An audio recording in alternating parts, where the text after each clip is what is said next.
Our panel is student revolutionary Marxist. So what is up? I want to give everyone a chance to introduce themselves. So let's go ahead and get started. We'll start at the top.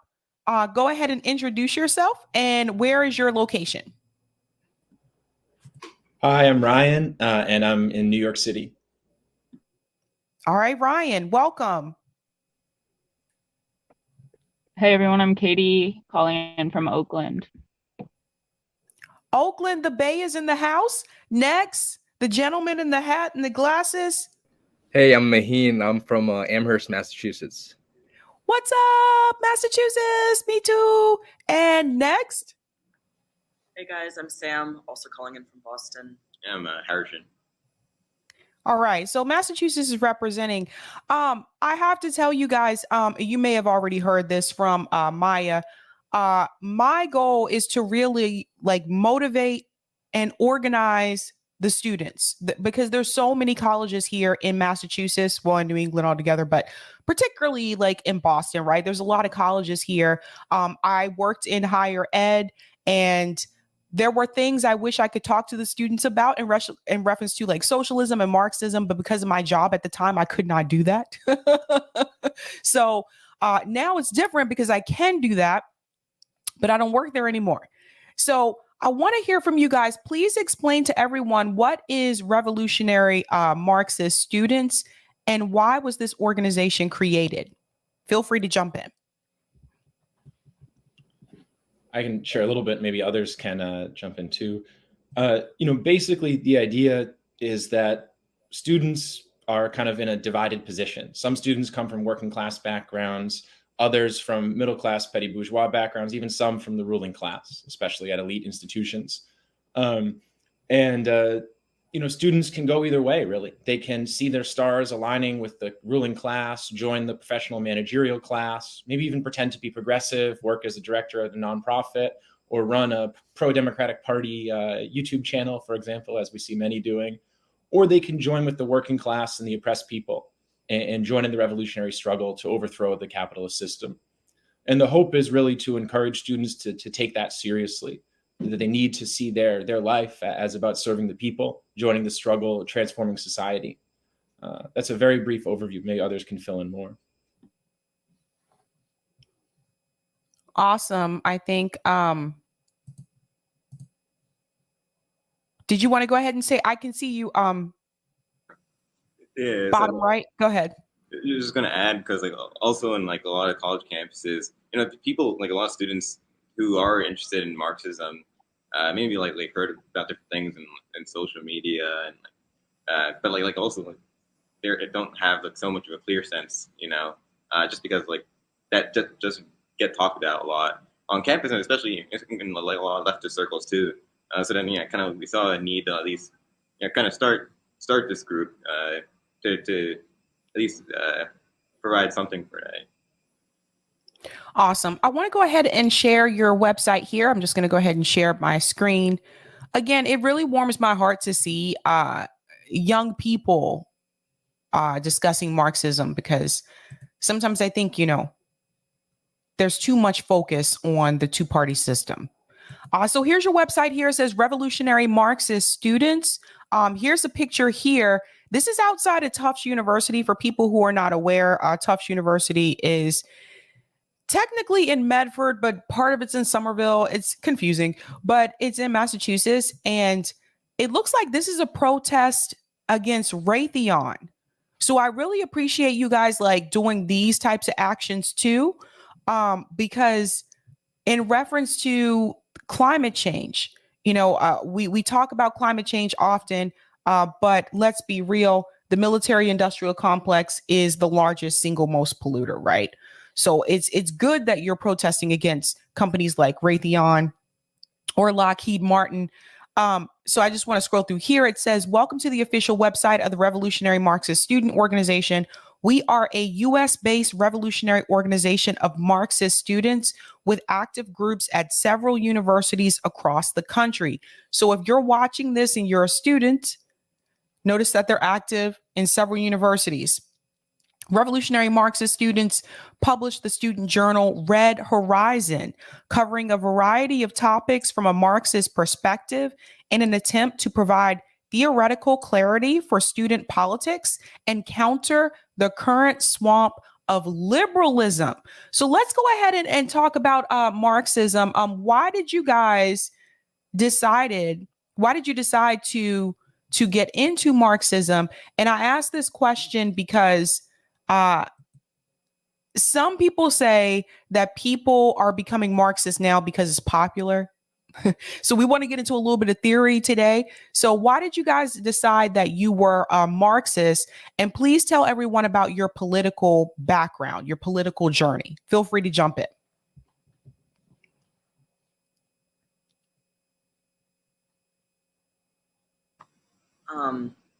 Yeah, so I can get started maybe, but I think, we see pretty clearly on campuses, Marxism is a very unpopular thing. When you really get into it, people are really actually not so into this whole idea of really going against the current system and kind of against stuff. But I got started, doing some mutual aid stuff, and it's good work with good people. But ultimately, it ended up all of that was just charity, and I was starting to get into theory and to really think about what was I doing, and trying to see the work that I was doing and what is the ultimate goal of this, and kind of realizing that ultimately, if I just kept doing this for the rest of my life, nothing was going to change, and really needing to have a concrete thing of what steps can we go to actually change society, to overthrow the ruling class, and ultimately leading a specific theory and a specific basis and a plan forward. And Marxism, is able to analyze society and also provide a historical basis for how to do that. Awesome. I want to make sure I get everyone a chance to speak. Let's go ahead to gentleman with the glasses and the hat. Sure.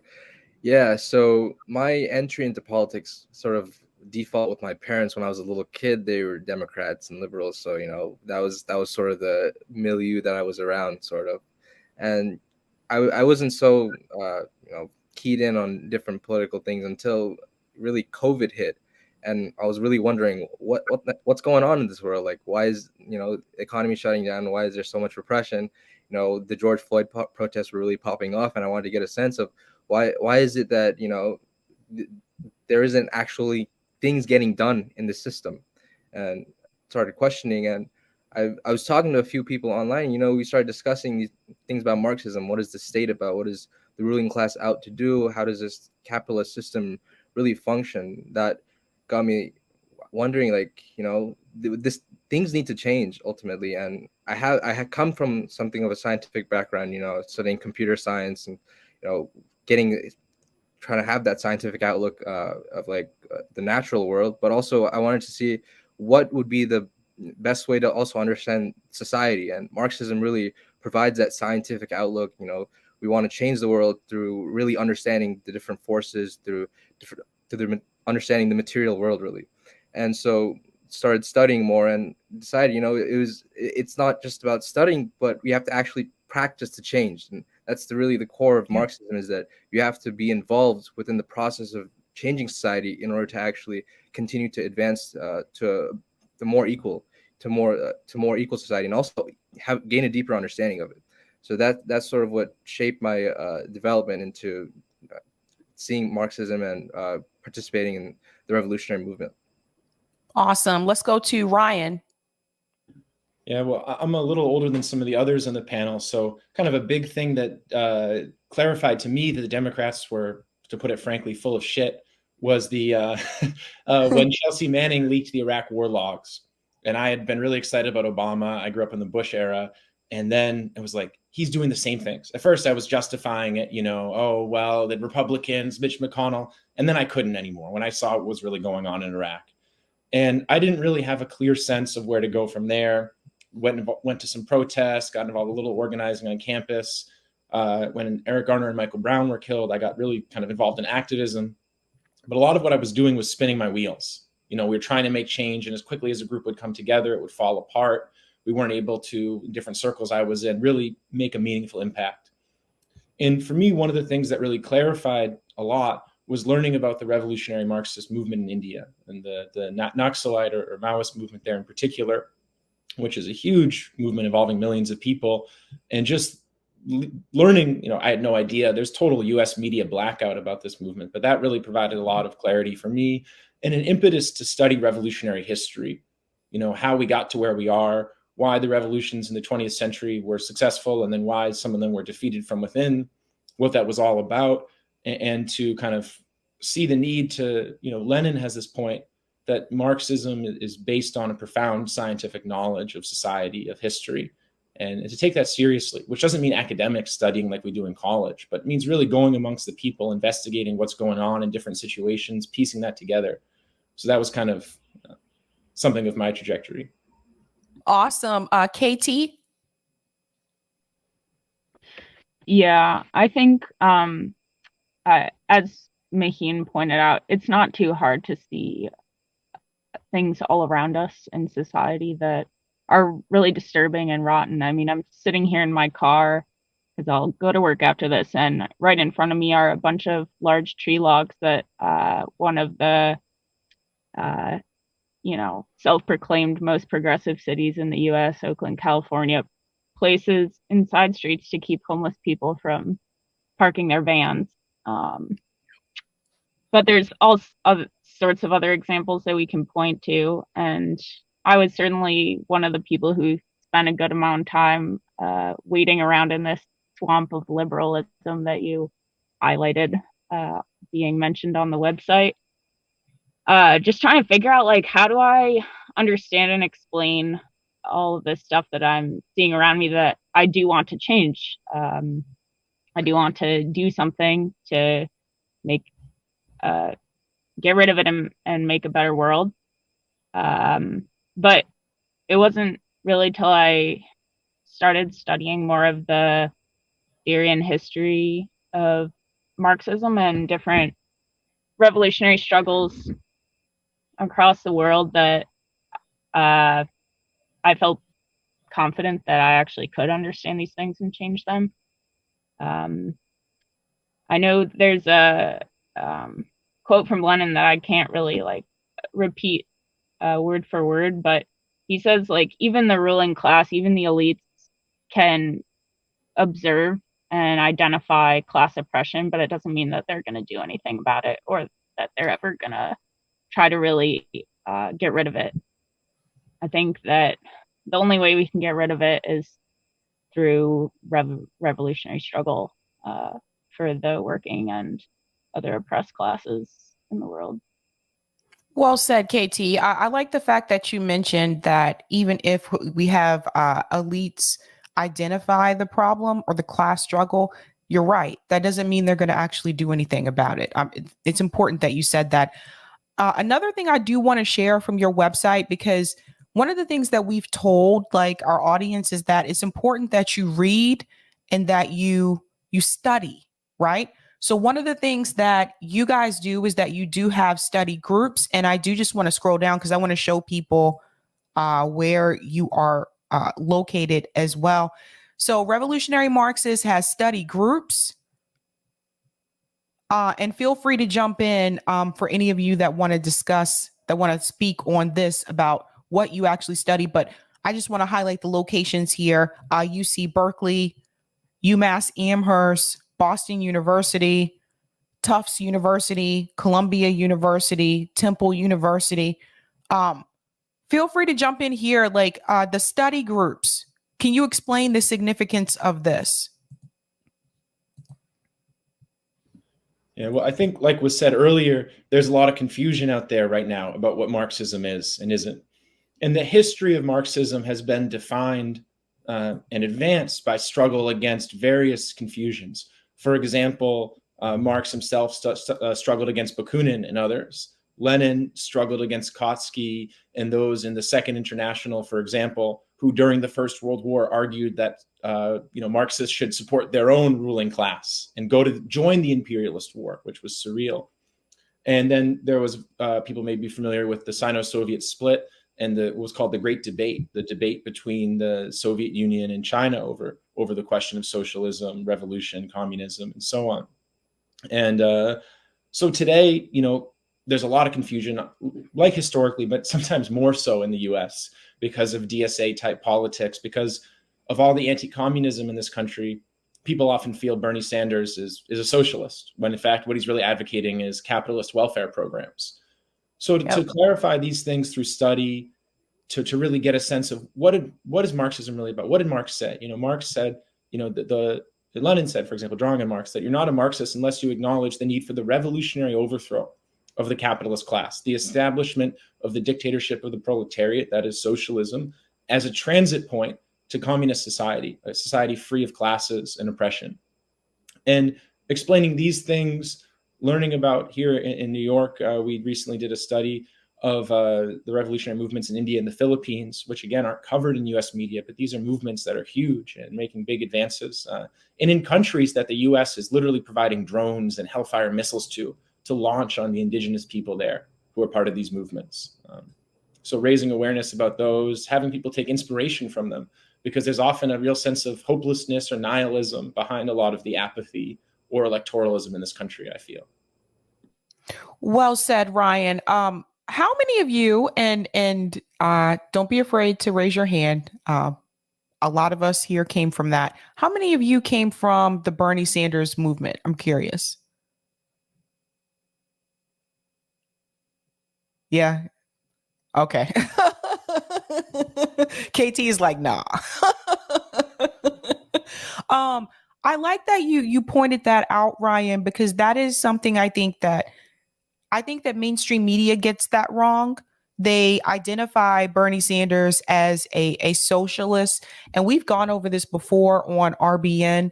Is that like Bernie Sanders is not a socialist if you look at the definition. So I like the fact that you pointed out these are capitalist programs. And I think that's important for people to really understand. When we talk about socialism, and this is a piece I feel that was missing from the Justice Democrats platform. When we talk about socialism, we also are talking about workers owning the means of the production. And that piece was not included as a part of the progressive movement. That could have been a game changer, I think, in my opinion. What do you guys think about that?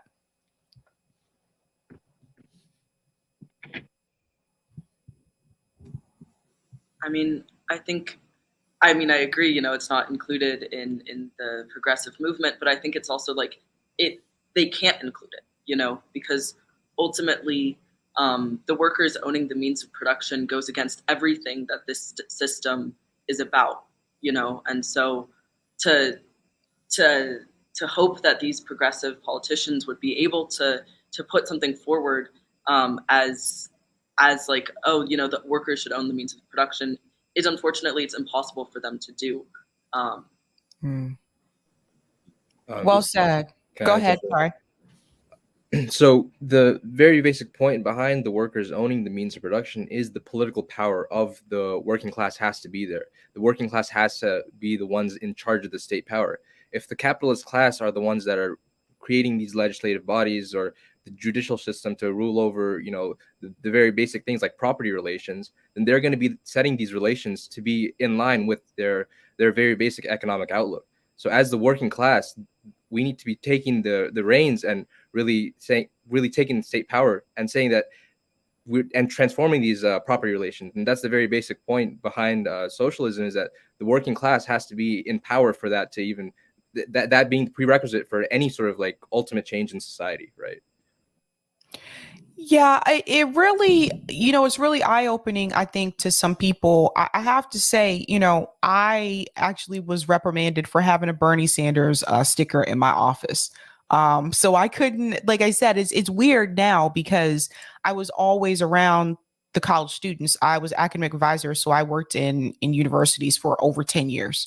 And I had access to the students at that point, but there were certain things I could not talk to them about.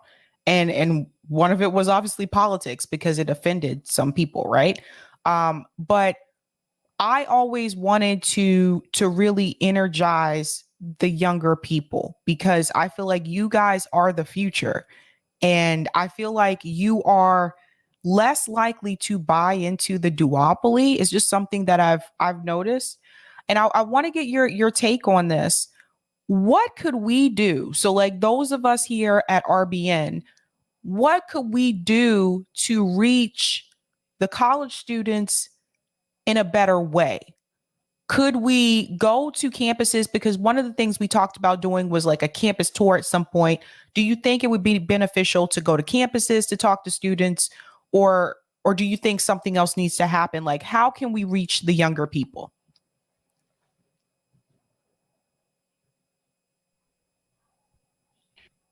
I think something that I've observed in pretty prolonged period of being a student myself, interacting with a lot of students who are engaged and interested in some way in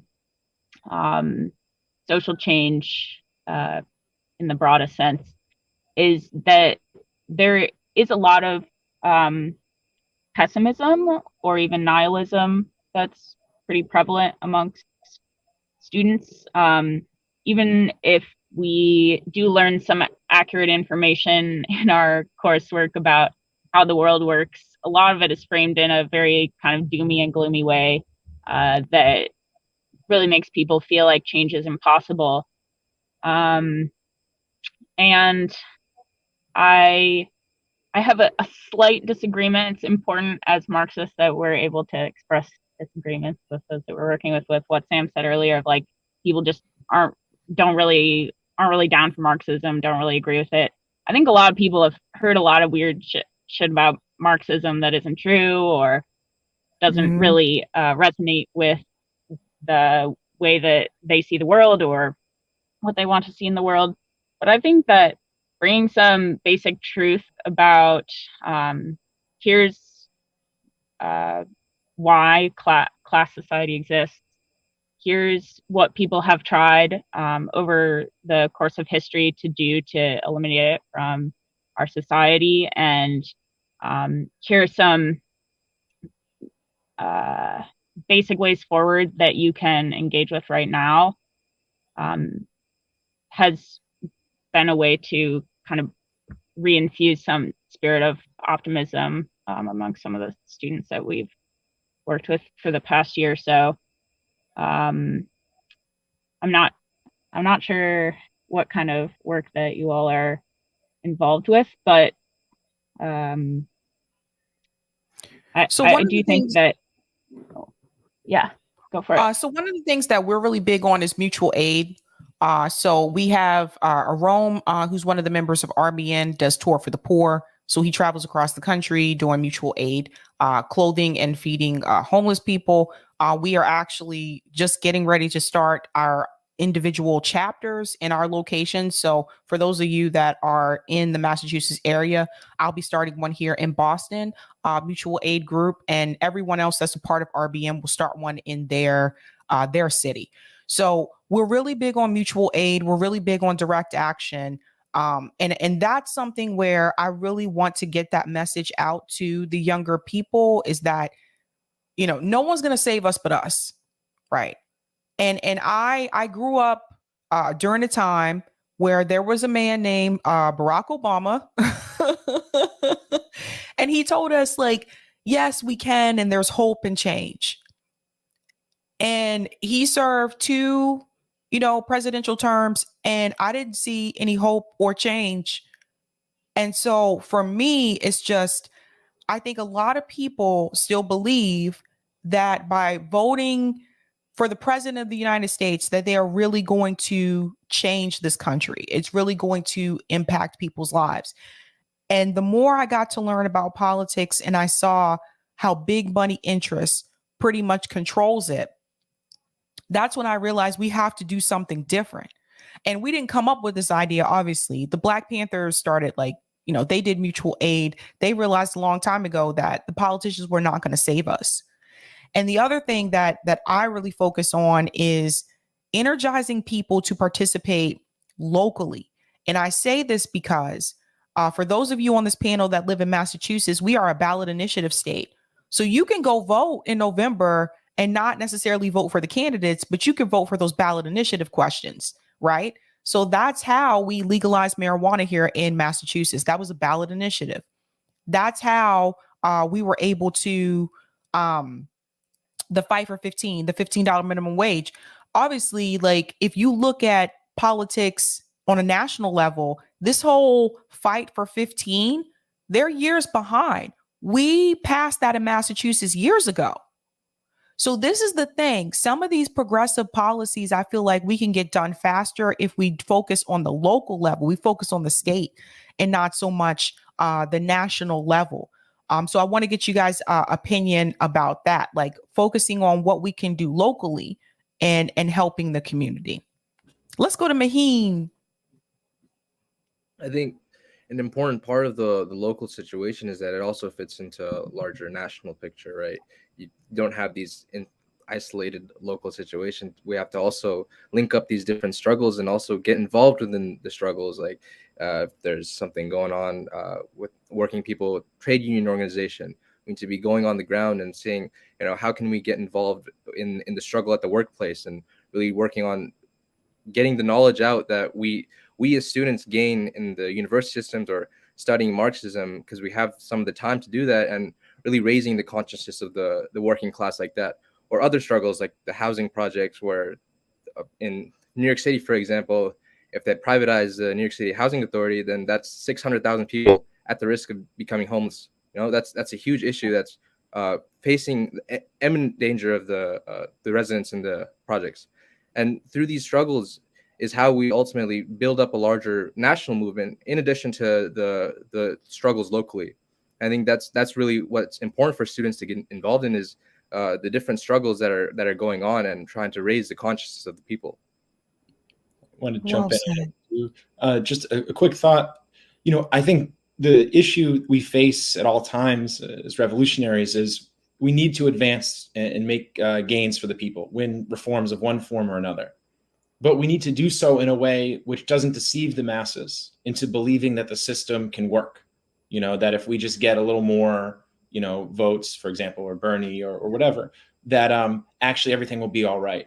So every victory in the struggle has to, if we can, also be an advancement in the clarity of the masses, that they actually have a fundamental antagonistic interest to the capitalist class, that there's no possibility under the capitalist system to achieve really their liberation, to have their basic needs and interests met. And so that's kind of the approach we bring, and generally why we steer clear of electoral politics, even at the local level. Now, the Bolsheviks in Russia, they had a strategy after the defeat of the 1905 revolution of having a few people run for office. But then when those people ran for office, when they did get elected, and they had a big enough movement to get a few people elected, they did not try to pass a single piece of legislation. All they did was use their elected positions to just, and the freedom of speech, because in Russia at the time, you didn't have freedom of speech unless you were an elected official, to just rally against the government and give revolutionary speeches and not be thrown in jail for it. We're not, I guess, in my view, not inherently opposed to some, you know, electoral efforts, but at present, we haven't really been focusing on them, even at the ballot initiative level. And I think my concern is that if it's not done right, you can trick people into thinking, even without meaning to do so, that the solution is through, you know, a legislative reform of one form or another. You guys are so smart. Like I really, this is what I was telling, like those of you watching, this is what I was trying to tell you, that the younger people are waking up. And again, like I said, it's something that I'm a millennial, so it's something that I wish that my generation caught on to a little bit earlier, maybe before Barack Obama.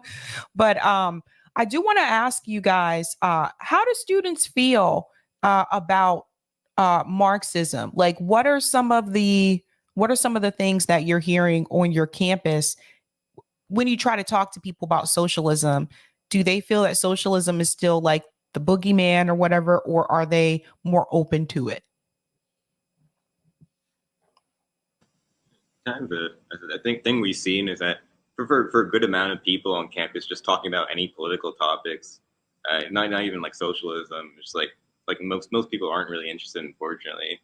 And like amongst like the people who are there's like an increasing amount of people though who are getting interested in talking about socialism and Marxism, communism. But yeah, kind of like among those people too, there's like a lot of variation. Like, so some people kind of see it in a more academic kind of way. Like I kind of like what we're talking about a lot. You need to actually bring these ideas in practice and to bring these ideas into the actual people struggle. And kind of like seeing that actually as secondary and seeing it as like almost like another class, another theory that people are learning, and then also like mixing in different things like postmodern identity politics. But there are people who genuinely see, okay, yeah, this is a thing that needs to be taken seriously and can be used to actually fundamentally change our society. And we've seen like a handful of people who see it like that too.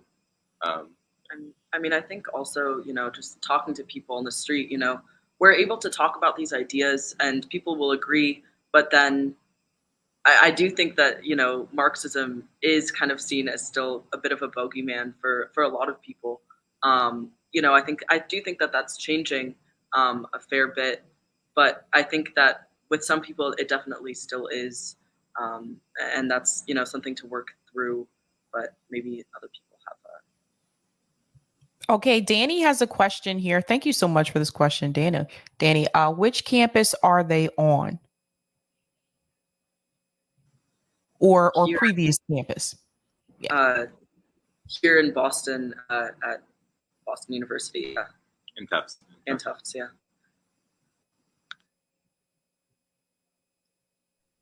In New York. I've been at the study at UC Berkeley. Okay.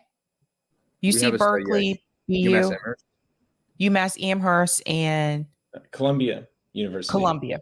Okay. All right. Thank you for that, Danny. Thank you so much for that. I will say as well, it's interesting. I worked at Boston University and the audience, a lot of the audience members knows that. So there will probably be a question that comes up that says, you didn't know her. Like, no, there's a lot of people at Boston University. It's a large campus. There's a lot of students there.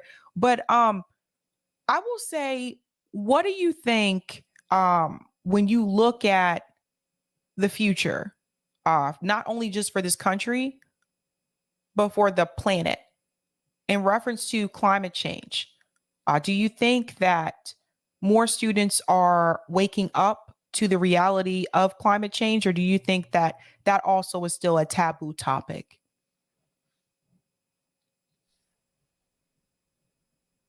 I know that like watching the Al Gore, what was it, The Inconvenient Truth, when I was in middle school, it definitely shook me a little bit. It made me, I remember I was thinking like, oh, there's something wrong here. Like, all is not well necessarily.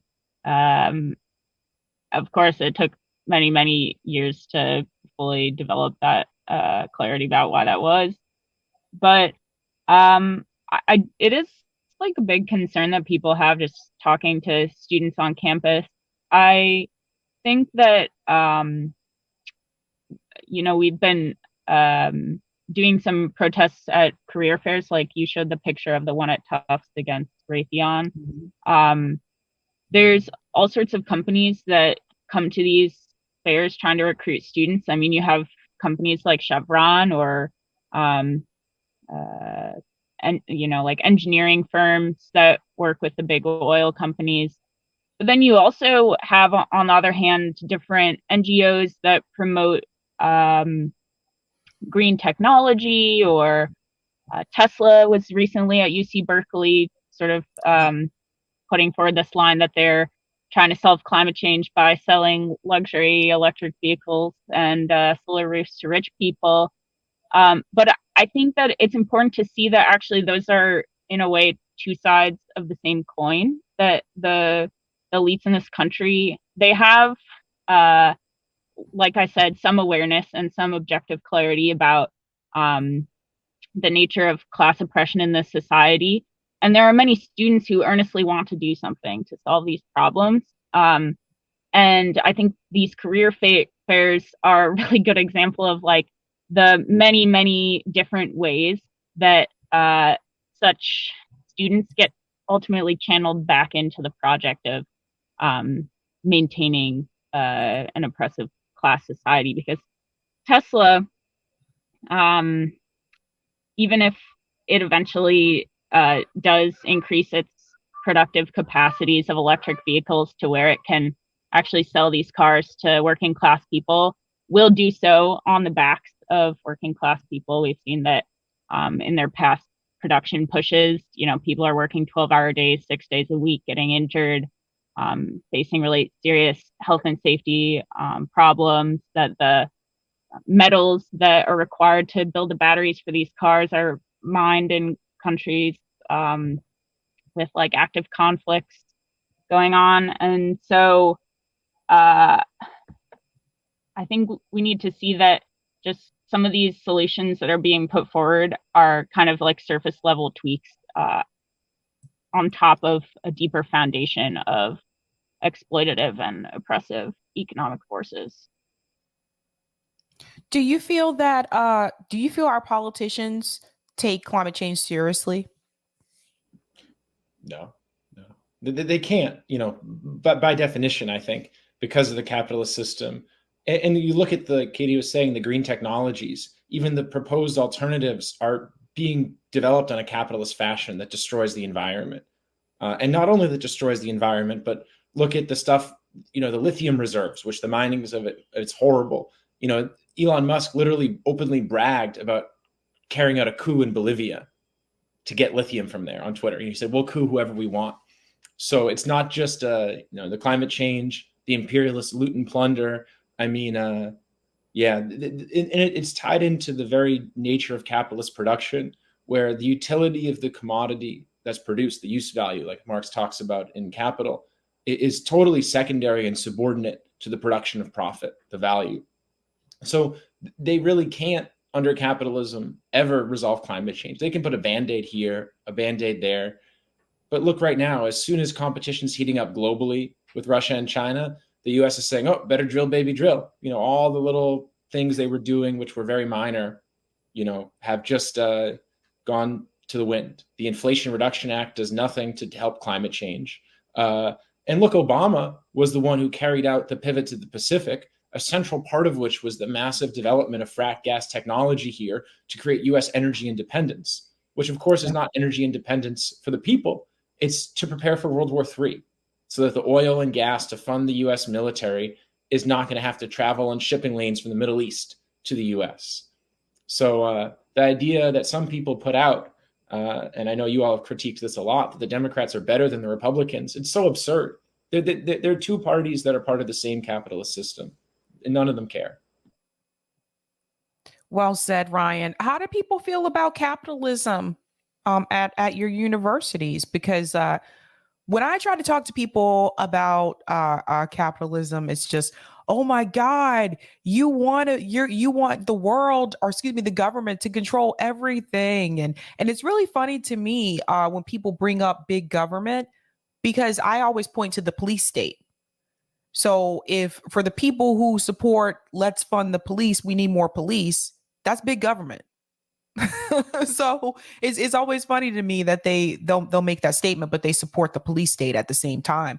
But I think in reference to your colleges and your universities, when you talk to people about capitalism, how is that received? What is the reception from the students? So at UMass, just to give a little perspective, so a lot of the students, you may talk to them and they may recognize, hey, yeah, there's these huge problems with capitalism, but what the hell are we going to do about it? We're such a tiny proportion of people. We can't actually make change with this. So might as well just go into our professional managerial class job, or just, try to get a nice career and live out a cushy life, and maybe make a couple of bucks to buy a ranch out in Maine or something like that, and try to isolate ourselves from society. So that's sort of like the general sentiment I've observed. There's not so many people thinking about, hey, how can we actually get involved and struggle against the system? Or, hey, the system's the best thing ever, we need to preserve everything. It's like really a nihilistic outlook here. How do you guys feel about, oh, go ahead. I think someone was chiming in. Sorry. Oh, sorry. I was just going to say the same thing, where it's like a lot of people are like, oh my God, capitalism is so bad. I hate capitalism. But then ultimately are just like, yeah, there's nothing we can do about it. So I'm just going to say it sucks and move on. Even talking about kind of like the terrible things that companies like Raytheon or General Dynamics do, and it's just like, oh yeah, that's pretty terrible. But you know, like, and then like people just like shut their minds off and oh yeah, I could get a job there anyway. Yeah, it's one of the reasons why when I was at BU, one of the reasons why I left, and I did explain this to my boss, was that I felt like I said, we're teaching them to go work for someone else. I was like, that's all we do. Like, and so I was just like, we should be teaching them how to solve real world problems. We should be talking to them about climate change. We should be talking to them about how they can impact the future. And I said, and every day I come here, all we do is teach them to go work for such and such company. And I think one of them got it, understood where I was coming from. I think the other one was just kind of like, but that's just how we are. That's how this country is, right? But to that aspect, what I wish I could have done was to teach people about worker co-ops, to teach students about the importance of unionizing. And I want to get you guys' opinion about worker co-ops, because I always say that unionizing should be the first step, but worker cooperative should be the ultimate goal. How do you guys feel about that? Just some like kind of some of the stuff I heard about the worker co-ops, kind of like I don't know, it goes along the lines of just like kind of having like your own small business almost, and then it's kind of like it's not like so you're not being like a capitalist, but then kind of exist independently, but still within the capitalist system. So like I guess like still playing kind of going along with it. There's also like I don't know different things I heard too about almost like a hierarchy kind of forming where it's like there's like originally the people who form these co-ops, but then kind of they're kind of all working together, but then they hire like a lot of laborers for themselves, that are treated just like the way like the way a lot of the other workers are just treated, like pretty terrible ways. But yeah, I don't know. It's like with the worker costs, I think there is a bit of a problem. Just a thought, kind of one of the early debates between Marx and Proudhon, who was something of an anarchist kind of philosopher, was the question around worker co-ops. And Marx argued that under capitalism, you couldn't really have worker co-ops. I mean, they could exist to some degree, but insofar as the big businesses and capital exist, they have to operate along those lines. Only under socialism, he argued, and I think correctly, is it possible for that sort of cooperative entities to really exist. And I think Harrison may be referring to Mondragon in Spain, where initially it started as a worker co-op, but now the leading people in it are kind of worker owners. And in order to become a worker owner, you've got to put a big amount of capital down. I think tens of thousands, if not over 100,000 euros or more. And then there's a series of people who are workers but aren't really part of the cooperative. It functionally ends up reproducing capitalist relations of production. And that's why I think, in order to really have worker control of the means of production, we have to break the political power of the capitalist class in order to carry out production not along capitalist lines. Because the rulers of this country, they would rather drop atomic bombs on people than really let them be free. And they've shown that. This is the only country in the world that's used atomic weapons in war and then used them again and again and again, not in the sense of exploding them, but in the sense that someone robs a convenience store with a gun and points it at the clerk, even if he doesn't shoot, uses the gun to rob the store. The US is constantly threatening other countries with atomic weapons and the population here with all sorts of repression. So as I see it, the key question, we definitely encourage students to get working class jobs, work to unionize, but we don't focus as much on the cooperatives because I think we have to overthrow the ruling class before those can really flourish. Yeah, could I add one more point on this question? Because I worked in sort of a cooperative style grocery store when I was an undergrad student, and I think that's a like somewhat unfortunate but true fact that even just at the most basic level, like the exercise of trying to work together as a group to accomplish a goal is like not necessarily a skill that the universities currently work to develop in people. And so from that perspective, I think it was a good experience to have, working with people to get something done. I think there's other ways that we can do that as well, through maybe more politically clear efforts. But I think about that grocery store, I'm like, okay, yeah, we were operating sort of cooperatively within the store, but then every day we get shipments of food in a truck from some company. Who's driving the truck? Some employee who's exploited by the company. Where did the bananas in the truck come from? Some farmer or probably agricultural worker who works for a large agricultural company in South America who exploits their workers. How did that banana get shipped to the US? Probably on a cargo ship where all the people working on the ship are exploited. So it's like, okay, you could imagine a scenario where like gradually all of those different enterprises get cooperatized, but I just think that it's not really realistic to imagine when we're in a society where, as Ryan correctly pointed out, the ruling class would rather kill people at massive scales than lose their own like supreme political power over the human race. So yeah. Interesting. I do want to make sure I get to because JB, I think you told me there were Rockfin comments. But let me go ahead and bring up, I'm not sure which one of the super chats was said, but I do see one here from Roger Meadows. Jay, this whole thing with book banning won't work and will backfire. Want to know why? Because we live in the internet age and it's available at our fingertips. Trying to keep info from kids. How'd that work with porn? That's a good point. JB, let me know when you're ready to show the Rockfin comments. Sorry. I'm ready. Okay. Yeah. I'll get it up right Yeah. JB's funny like that. He likes to just pop in to say, hey, and then pop back out. But I do want to make sure, guys, if you have not seen the link, because I do want to make sure I'm adding that to the chat. Please go to their website and check them out, Revolutionary Marxist Students. They also have materials, which again, I think this is really important if you're going to talk about not just talk about theory, but they're pointing people to the information, which I think is good.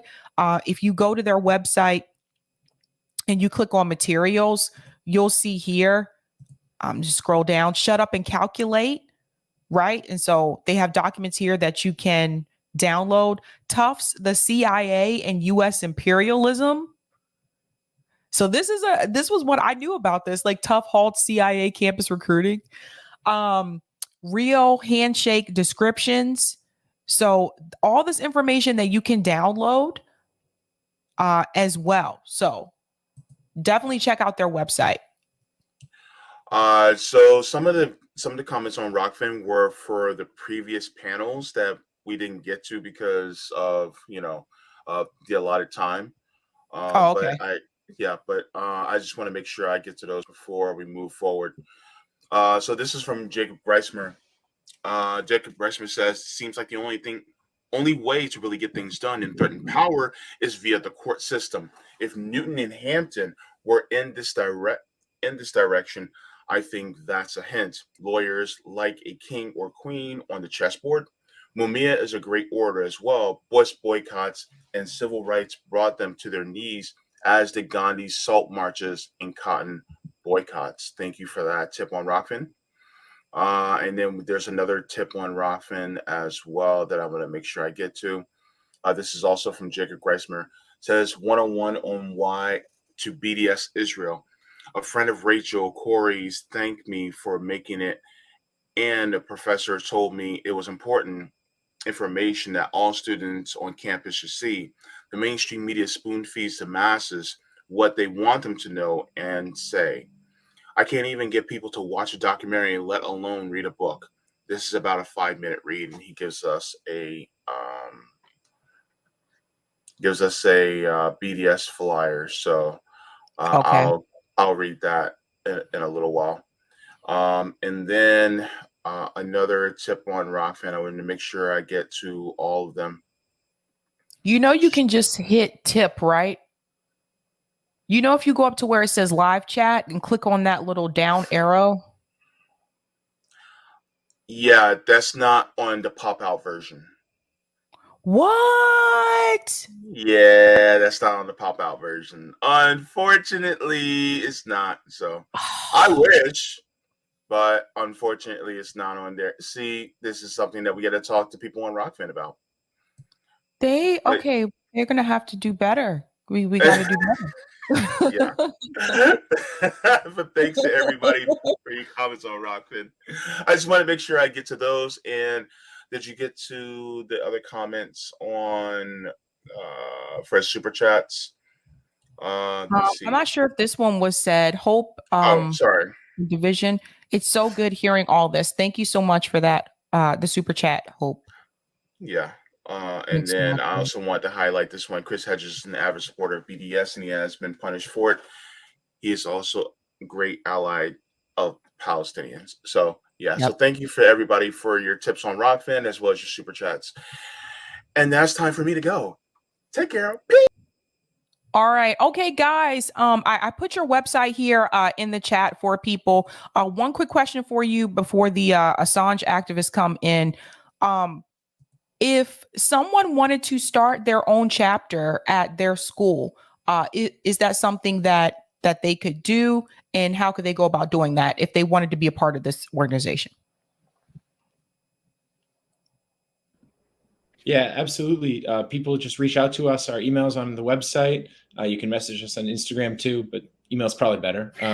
Yeah, we'd love to talk. We could set up a phone call or whatever, Zoom or Jitsi and talk sometime and coordinate. And we need more studies around the country of Marxism. It's essential. Get the students to organize on campus and get off campus and out of that campus bubble, join up with the working class.